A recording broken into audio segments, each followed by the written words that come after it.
I've been waiting for the moment to be right for this podcast. It is now 2 days after the new moon, and it's not exactly like I wanted to wait and see and then tell you what was going on. It's like this new moon has a big kind of curtain in front of it. And maybe it's not a curtain. It's more like it's starting in darkness. And I just didn't have anywhere to go with it. And I've been giving myself this sort of creative puzzle where I'm waiting until I have this full consent of my body to proceed in creative acts. And that sounds kind of grandiose, but it's really simple, where I'm not overriding an internal sense in order to get something done with a sense of urgency and like a fear of not being productive. So that's where I'm at. It sounds a little defensive, doesn't it? I mean, I'm a little defensive about being a couple of days later than I usually love to bring it out on the exact day of the new moon. But we're in the cycle, so what is going on anyway? No idea as usual.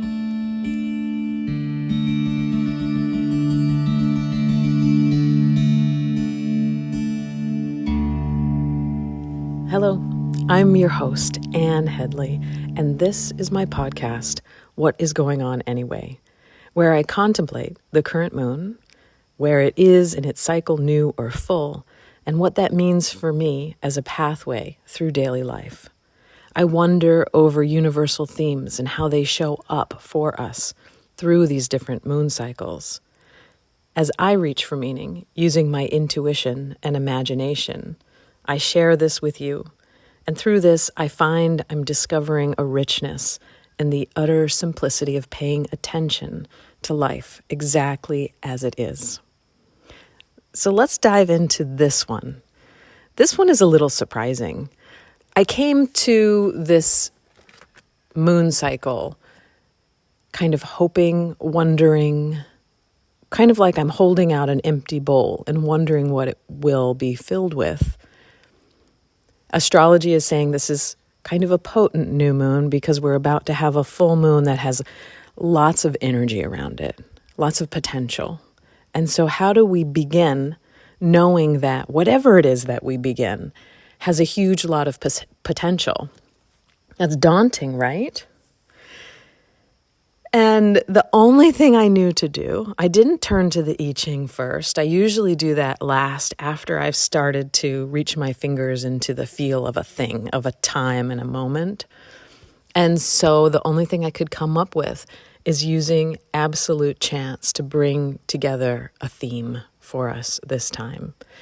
And I guess if I was going to do a little bit of a recipe for us, the recipe this time would be slow down, take a look around, and grab 5 things. I mean, not really grab 5 things, but choose 5 different places to take a little bit of an ingredient of your life and put it all on a plate and see what happens. So it's not like we're going to sit together and make chicken soup and we know that we're going to do that. We don't know what, still, again and again, we don't know what we're trying to do here. And so the recipe this time, as far as I'm concerned and what I'm trying and experimenting with, is let's take a look at a little bit randomly of things around us and see if we can pull it together and make meaning out of this soup that we're sort of living in anyway, but we're going to take a moment to look at it. So I will show you how I'm doing it, whether you do it or not, right? Maybe you're just here for entertainment and along for the ride. I always have this secret wish that we're like figuring out some great mystery together. Oh, so that's all right. That's like this innocent wish, right? Maybe I watched too much Scooby-Doo in my younger years, and I think it's a solvable thing to have a mystery and then sort of solve it. But like in the Scooby-Doos, there was always like a bad guy, and I'm not looking for the bad guy here. I just want to get through to the other side of things and have a healthy, happy world that doesn't feel like it's falling apart. Simple. So the first thing that I reached for in seeking wisdom for this moment is the Yoga Sutras. This book has been sitting next to my bed. Now, I am not exactly reading it. I'm sort of doing that osmosis thing where sometimes I just put books near me hoping there'll be some kind of transference, and I'm not really hoping. I think I pulled it out to look at something, and it just stayed there for a long time. So I randomly opened it, and what it opened to is this. The impediments to samadhi are nescience, I'm going to have to look that up, ego, desire, aversion, and clinging to life. So I think we have to explain samadhi too. So samadhi is that state of immersion with God, that there's a better way of saying it. Maybe meditative absorption. That's sort of like the definition that is at the back of this book.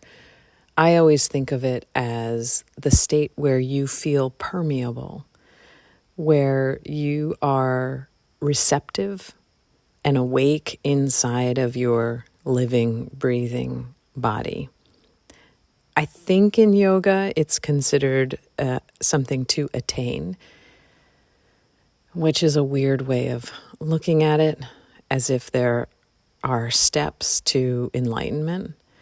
But samadhi is something that is desirable. So the impediments to samadhi, or to your meditative absorption in whatever you may be doing, I think of it as close as you can get to being fully present, are nescience. Again, I've got to look that up. I don't even know nescience. But I do know what ego is: desire, aversion, and clinging to life. And the thing that hit me the most with this sutra is aversion. So an impediment to samadhi is aversion. And especially now, there's so much to be averse to. All you have to do is turn on a news cycle and you can see this group is averse to this, is averse to this. And all of this aversion is an impediment to samadhi, or a state of meditative absorption, or a state of accepting life as it is. Okay, just looked up nescient. That's how you pronounce it, not nescient, but nescient. It's simple.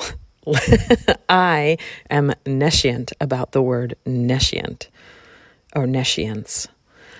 All it means is lacking knowledge or ignorant. So again, the impediments to our absorption, our immersion, our full meditative state are ignorance. I'm just going to have to use that. Nescience, ego, which is our protective layer that keeps us safe and holds fear for us so that we can keep our bodies safe. Desire, aversion, and clinging to life. It's like all of those things are, that's part of our human experience too. But our human experience, for mostly all of us, does not involve permanent samadhi. That's just something that sometimes we get little glimpses of. Okay, so let's leave that there. So we get a little bit of a taste of Yoga Sutras. And then I pulled out good old Louise Hay, You Can Heal Your Life. So this book has been in my life since the 90s. And I just opened it to one thing. And this is what it is. I am unworthy creates procrastination. Now, look, I don't know if you have any issues with procrastination. This is like my big thing. Procrastination is my mountain. So I'm going to read this. If one of my inner belief systems or thought patterns is, I am unworthy, then one of my outer effects will probably be procrastination. After all, procrastination is one way to keep us from getting where we say we want to go. Most people who procrastinate will spend a lot of time and energy berating themselves for procrastinating. They will call themselves lazy and generally will make themselves out to feel that they are bad persons. So that is just another piece of this puzzle. I am unworthy creates procrastination. So that's just personal for me. Can't say that this is a universal thing, although, I mean, in some ways it is. But for me, absolutely, for sure, the I am unworthy procrastination puzzle piece. I don't know how to switch that exactly, but let's just go Louise Hay style would be, I am worthy. This third piece really randomly reached out for this. It's from the book The Time of Our Lives, The Ethics of Common Sense by Mortimer J. Adler. And it's in the postscript, and it's a quote by Aristotle. But while it's impossible to be prudent without being morally good, it is certainly possible to be morally wise in a purely intellectual way without being a man of good moral character or of moral virtue. I'm going to change the language actually here for my purposes. Without being a person of good moral character or of moral virtue.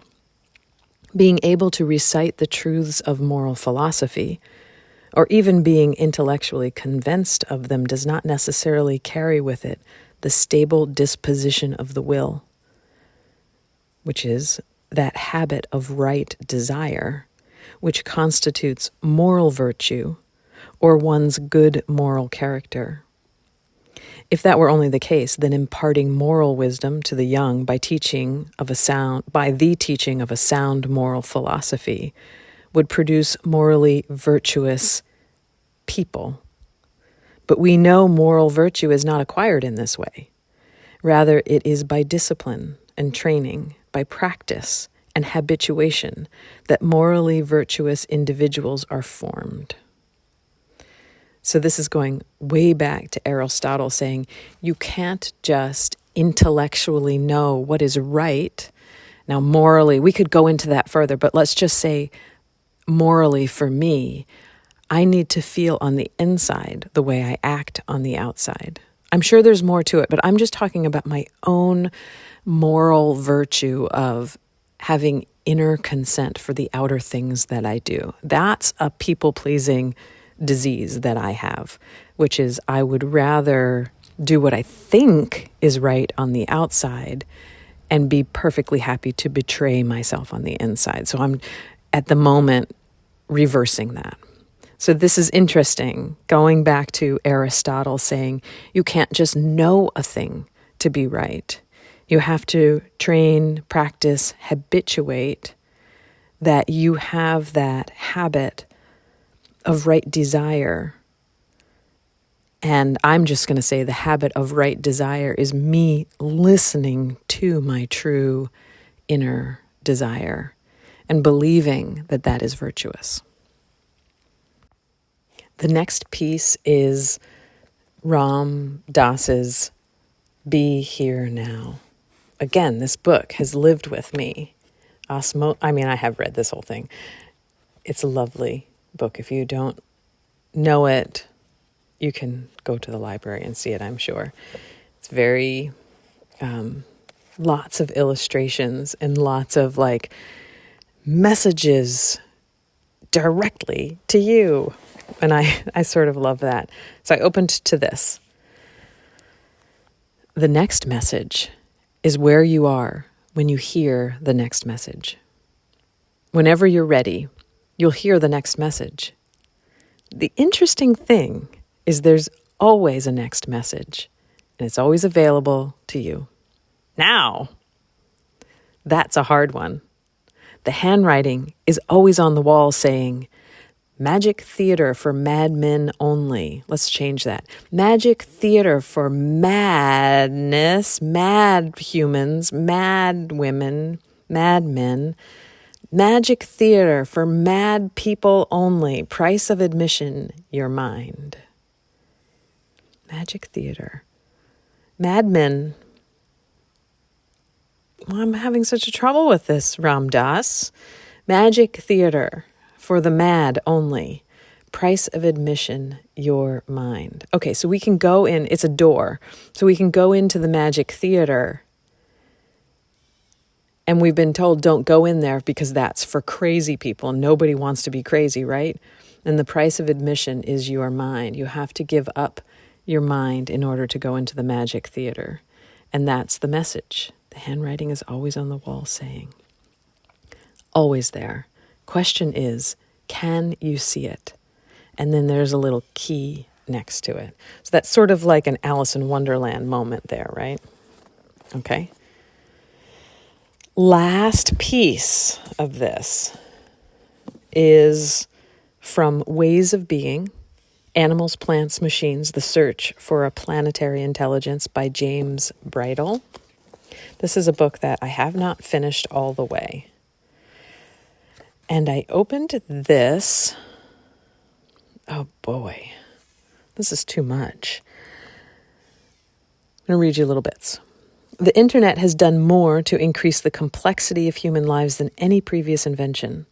But like the railroad and the telegraph before it, the complexity it engenders in the enforced encounter with distant lands, peoples, and ways of life is subject to corresponding pressures of order and domination.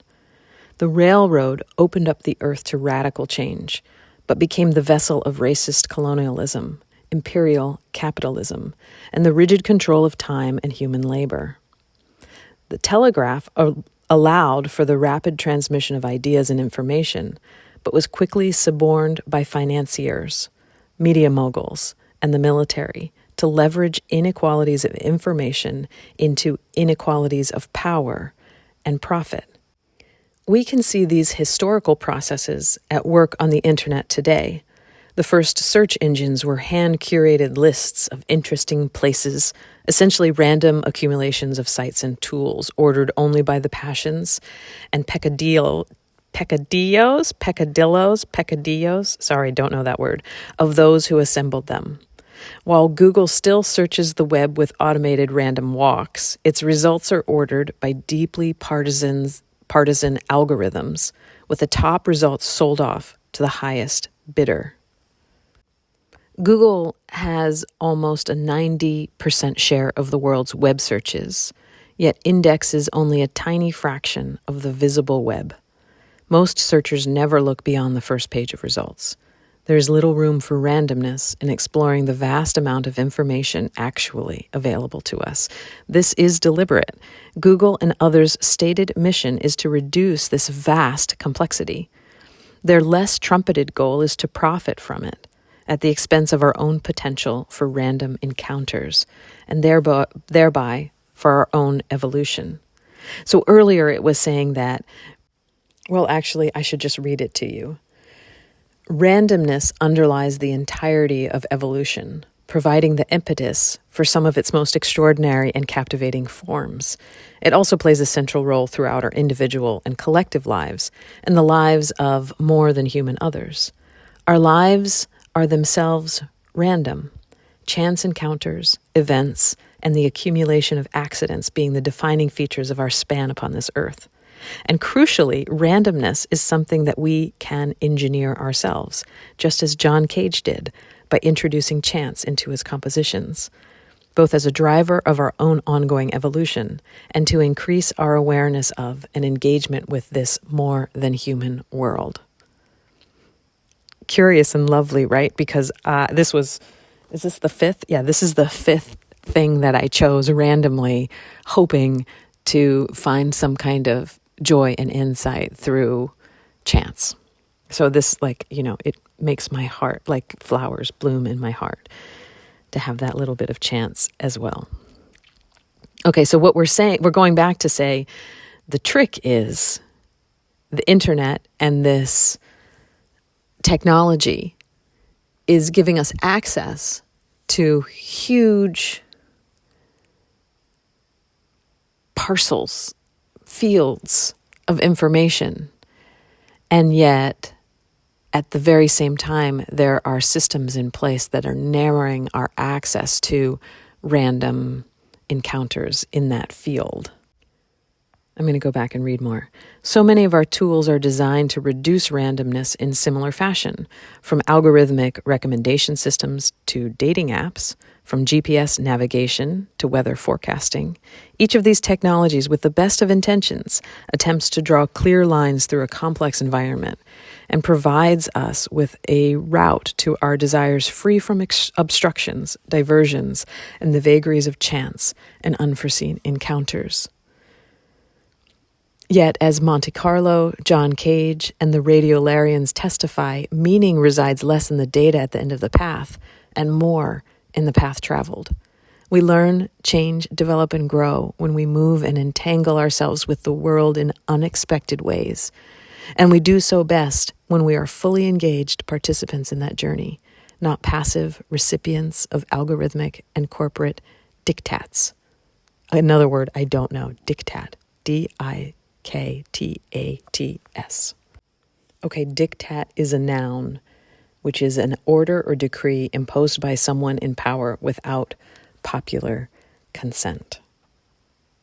I think I want to read the next paragraph. This is really engaging to me. So this is the next paragraph.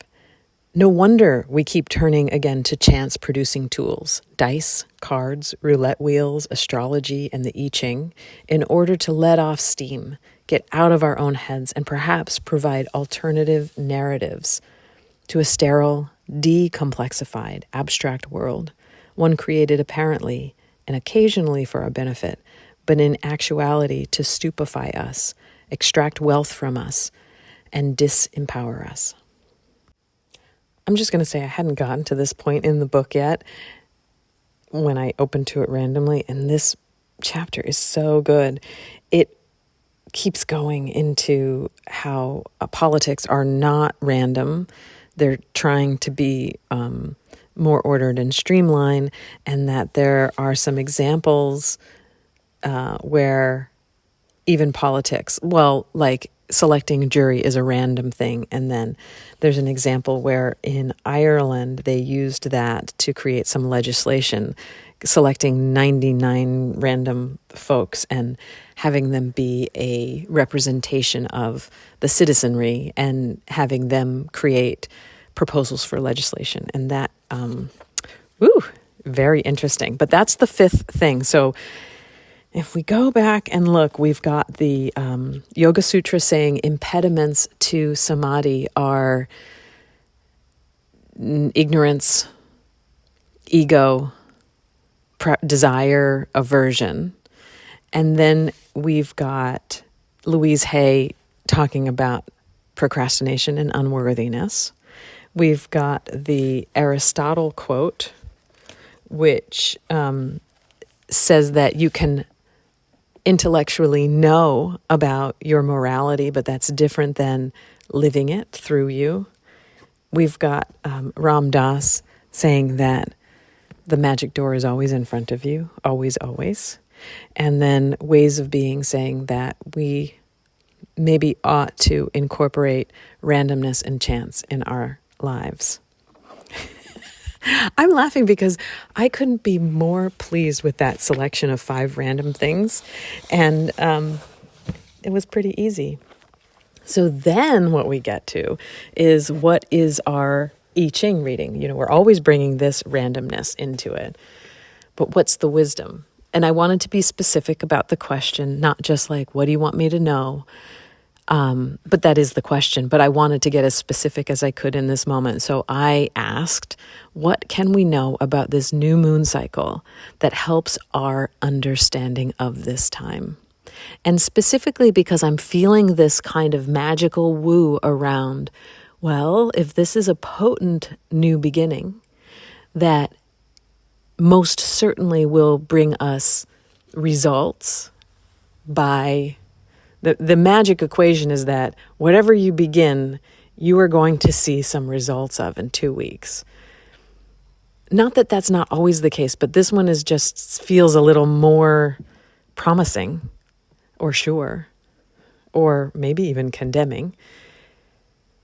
So what about this time? And oh my gosh, what we got. Like, what do you think we got? Any of you who know the I Ching, we got a hexagram with no changing lines, and we got one, the creative. The first question to ask, how can you liberate creative energy? What wants to be created? And I would say, like, don't get deep with this. Just what's the thing that wants to be created in your life? Last night, I was trying to decide whether I wanted to go dance or not to 5 Rhythms. And I was tired. It was a long day and I wanted to just bleh. And then I listened to Chani Nichols on Instagram talk about this new moon. And she said, this one is powerful. Whatever you start, this is the thing that you want to, whatever it is that you choose to do it knowing that this is something that begins and carries through. And I thought, oh, I want dance to be there for me. I want dance to be one of the threads that carries through, that has potency and meaning, and it's a place that I can keep going for inspiration and nourishment and fulfillment in my life. And so I decided to go dance, and it was a really good night. It was a good night where I let myself just go inner without worrying so much about anyone else around me. Or, I mean, of course I was, cognizant of people around me, but it was about me and my feet in the space. And it was just really lovely. So I'm really glad that I went. And so I'm asking you, what is it, if you know that whatever you begin will have feet, what would you choose? And I'm just going to tell you this. I don't have many books that talk about the significance of what it means to have unchanging lines, but this one I do have. And this one is the I Ching workbook by R.L. Wing, which is kind of funny if you look it up about who is R.L. Wing. Some people, it's sort of a mysterious author that doesn't, I don't know. I don't really want to, I didn't mean to open that rabbit hole for you. But if you're ever curious about it, it's sort of a mysterious, there's a little bit of mystery around like who is this and who wrote it and where did this information come from. Oh, I'm just going to leave that there, even though that sounds a lot more mysterious than I mean for it to sound. But anyway, it does talk about the unchanging lines, and for that, I'm very grateful. Here we go. Without changing lines, creative power, which is hexagram 1, and it just looks like 6 lines, straight, unbroken lines. Creative power is a deeply significant omen. The trigram Qian, creativity, is repeated above and below. What you create now will be the basis and inspiration for what you experience next. As a result of any action you now take, your fate will be sealed. You may always trace back to the beginning, but there will never be an end to what you are about to set in motion. That sounds cautionary, but also I hope it sounds inspiring.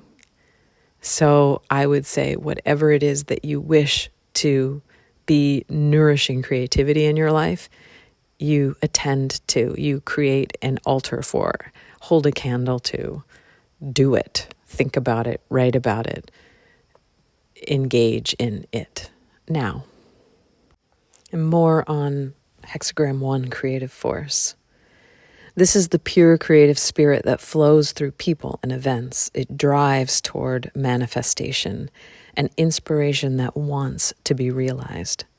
It begins with an opening to the source of the creative impulse, not plans or intentions, but the vital energy that powers them. Then you create success by sustaining a continuous two-way flow between source and action. You step into the heart of a process of creation. Welcome its momentum and find ways to join and work with it. Through constancy, this brings out intrinsic potential and yields a harvest of positive results. To be constant is to be true to your intent, faithfully aligning all your choices with your original vision and carrying your understanding through in practice over time. I want to read this one to us as well for those of you who love to have a little bit of symbolism to inspire you. So this is from Stephen Karcher's Total I Ching, Myths for Change. One inspiring force, dragon. Inspiring force, the dragon, the source of success, an advantageous trial, harvesting, make an offering and you will succeed. Force is part of a pair that forms two of the gates of change, which is one. They're saying force, meaning this hexagram 1. So this is part of a pair that forms two of the gates of change. Inspiring force, the dragon, represents inspiration, a shape changer at once inner and outer that constantly breaches natural reality. The dragon's inspiring force rises in the heavens as the constellation Cerulean Dragon, who initiates and presides over the growing season. He connects with the bin, Dipper, where Shangdi resides, and dispenses the fate of all creatures. His weaving body surrounds us as lifelines in the landscape through which energy flows, and as inner imagery, an inexhaustible source of transformation. He rises within us a mysterious vital force moving and circulating through the subtle body. Dragon is the actualizing potential between seen and unseen, the inspiration in a work of art, the dynamic language of the myth world. He is connected with the great person, the deep personality in all of us, and with the diviners and sages who can help us realize this force. He promotes seeing or visualizing, becoming aware, connecting with inner images, being struck and moved by inspiring force. The dragon is the central symbol on the bronze sacrificial vessels that offer food to honor the dead and provide the sacred meal where humans and spirits join. As the beast face, he presides over the language of the spirit world and the 6 places of change, the animal masks, and ritual dance transformations. His earliest image may be the 2 staring eyes found on sacrificial objects, and writing from earliest times signifying the awesome power of the other, the ancestor. Dragon is a realizing spirit image, gate to the unseen, mediator and conductor of blessings. He is tireless, creative energy, shape-changing, inspiring, and creating dynamic harmony. He is dangerous. He is a tiger. He brings deep abiding joy. In the body, dragon acts through the lungs, skin, and nervous system, regulating the rhythm of life, making energy descend and disperse. He connects the surface with the central nervous system, using sexual stimulation and the power of inner images. Did you hear that? Remember when we were asking, where is the dragon? Where is the dragon? I mean, were we? We weren't even asking that. I'm sorry. I was so excited. I said dragon. But do you remember? We were asking, where is the tiger? Where is the tiger? Okay, so if you didn't know where the tiger is, now we know where the tiger is. It's all wrapped up in your creative energy, whatever it is that you want to engage and have a relationship with. It's now. So no pressure. Okay, babies, I've got to wrap this up. We figured it out. I don't think you can get Hexagram 1 without being excited in some way. Creative force, it's right there for us. That's what's in our bowl, and that's why it's unknown. We don't know what we're going to do with it yet. We'll talk about it next time. Gosh, there were so many other things I wanted to talk about. I wanted to talk about having my period and then this feeling of like, is this the last one? Is this my last bleed? And how that matched in the beginning when I was just menstruating and I was like, is it here? Do I have my period? Is it now? Is it now? That may be just creative fodder for something else. Maybe I can just write about it. It doesn't have to be in the podcast. At any rate, thank you for being here and listening to me figure it out this way through talking and through having somebody listening to my talking. And do you know how important it is to be listened to? So I'm very grateful that you're here listening to me. You can always find out more about me at www.annheadley.com. That's my website. And you can support me through Patreon, www.patreon.com/watermoonstudios. Thank you so much for being here. Looking forward to next time. Until then, be well. May you continue to be well. May you know peace. May all beings everywhere, whether known to me or unknown, be well, and may they know peace. Bye for now.